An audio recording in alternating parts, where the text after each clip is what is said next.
Assalamualaikum warahmatullahi wabarakatuh. Perkenalkan, nama saya Siti Maisaro. Saya dari mahasiswa Unisma.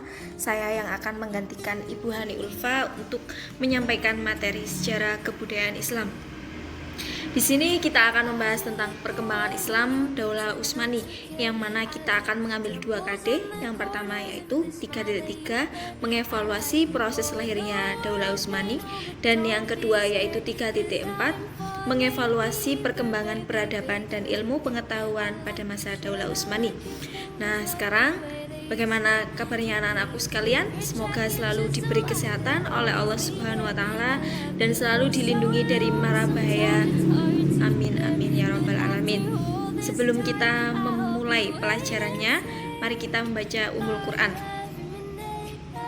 Al-Fatihah.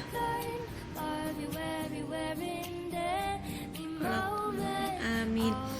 Nah, sekarang kita akan membahas tentang proses lahirnya Daulah Utsmani, yang mana ini memiliki subbab. Yang pertama yaitu lahirnya Daulah Utsmani, dan yang kedua yaitu strategi dan kebijakan pemerintahan Daulah Utsmani. Yang ketiga yaitu kemajuan peradaban Islam pada masa Daulah Utsmani, dan yang keempat yaitu kemunduran peradaban Islam pada masa Daulah Utsmani. Nah, sekarang kita akan membahas tentang lahirnya Daulah Utsmani, yang mana Daulah Utsmani ini bermula dari Asia Tengah, dari kabilah Turki yang sangat terkenal yaitu suku Kayi. Pada saat itu berada dalam pemimpin Seljuk Alauddin Kaykubat, yang mana mereka diberi hak untuk mendiami daerah Sukiat. Nah, Daulah Utsmani ini memiliki ibu kota. Yang pertama yaitu kota Sogut, kemudian berpindah lagi ke Quraisyan, kemudian berpindah lagi karena semakin berkembang ke Adrianopel.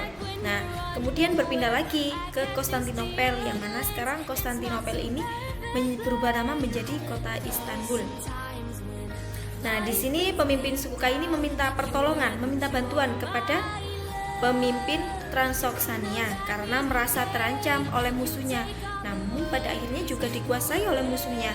Nah, ketika Sulaiman Syah ini memimpin untuk pergi ke suatu tempat, ternyata terhalang oleh sungai hingga meninggal. Sedangkan keluarganya itu dari beberapa anggota ya, itu berbeda tujuan. Ada yang satunya ke kanan, ada satunya yang ke kiri. Itu jadi, nah salah satunya itu Ertugrul. Ia ingin menjelajahi Asia kecil.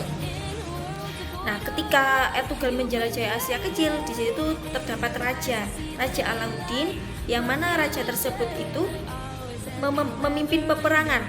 Nah, memimpin peperangan dan mencapai kemenangan karena bantuan Ertugrul. Akhirnya Ertugrul pun diamanahi, diberi kepercayaan untuk memerangi Laut Hitam. Kemudian berhasil. Kemudian Ertugrul pun meninggal, dan akhirnya diangkatlah putra Ertugrul yaitu Utsman untuk menjadi pemimpin. Nah, ketika sudah diangkat ya, Raja Alauddin ini meninggal. Nah, sayangnya Raja Alauddin ini tidak memiliki seorang anak yang bisa menggantikan kepemimpinannya. Dengan situasi yang seperti ini, akhirnya Utsman ini, putra Ertugrul ini, memanfaatkannya untuk menggantikannya menjadi raja. Nah, kita akan membahas strategi kebijakan pemerintahan Daulah Utsmani. Yang pertama yaitu kebangkitan Daulah Utsmani ini tidak lepas dari melemahkan kekuasaan Daulah Abbasiyah. Nah, terus strategi kebijakan ini tergantung oleh pemimpinnya. Pemimpinnya mampu menyusun strateginya apa tidak gitu. Nah, ini yang berhasil, pemimpin-pemimpin yang berhasil. Yang pertama yaitu Utsman, yang kedua yaitu Orhan, dan yang ketiga yaitu Murad I, dan yang keempat yaitu Bayazid I. Kemajuan peradaban Islam pada masa Daulah Utsmani. Di antara para penguasa Daulah Utsmani, generasi kedua yang membawa ke puncak kejayaan atau kemenangan. Yang pertama yaitu Muhammad I, yang kedua yaitu Murad II, yang ketiga yaitu Muhammad II Al-Fatih, yang keempat yaitu Bayazid II, yang kelima Sulaiman Al-Qanuni, dan yang keenam Salim I. Sekarang kita akan membahas tentang kemunduran peradaban Islam pada masa Daulah Utsmani. Kemunduran Daulah Utsmani itu ditandai dengan kebangkitan bangsa Barat atau bangsa Eropa. Ini disebabkan karena lemahnya penguasa Daulah Utsmani dan lemahnya sistem pemerintahannya. Faktornya kenapa? Nah, yang pertama yaitu kondisi pemerintahan yang lemah dan kemerosotan akhlak para pemimpin Daulah Utsmani. Nah, jika seseorang ini memiliki ilmu, pintar, mengatur strategi, tapi tidak memiliki akhlak, percuma saja, tidak ada nilainya.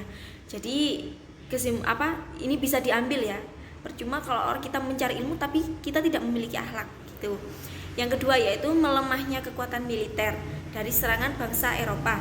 Yang ketiga yaitu gerakan oposisi sekuler. Nah, dari materi yang saya sampaikan barusan, apa ada yang bisa membuat kesimpulan? Pasti bisa ya. Nah, sekarang kita bahas tentang kesimpulan dari materi yang saya sampaikan. Yang pertama yaitu sejarah Islam mencatat kiprah dan perjuangan Sulaiman Al-Qanuni dengan tinta emas sebagai pemimpin muslim tersukses di abad ke-16 Masehi. Penguasa kekhalifahan Utsmani itu menjadi pemimpin yang sangat penting di dunia, baik di dunia Islam maupun Eropa. Yang kedua yaitu Daulah Utsmani menunjukkan diri sebagai salah satu pilar penyangga kekuatan Islam. Penaklukan Konstantinopel menjadi simbol kekuatan Eropa, berhasil dikuasai oleh Sultan Muhammad Al-Fatih, sehingga kemudian menjadi simbol kebesaran dan kekuatan Daulah Utsmani. Cukup sekian penyampaian dari saya. Apabila ada kata salah, mohon maaf. Assalamualaikum warahmatullahi wabarakatuh.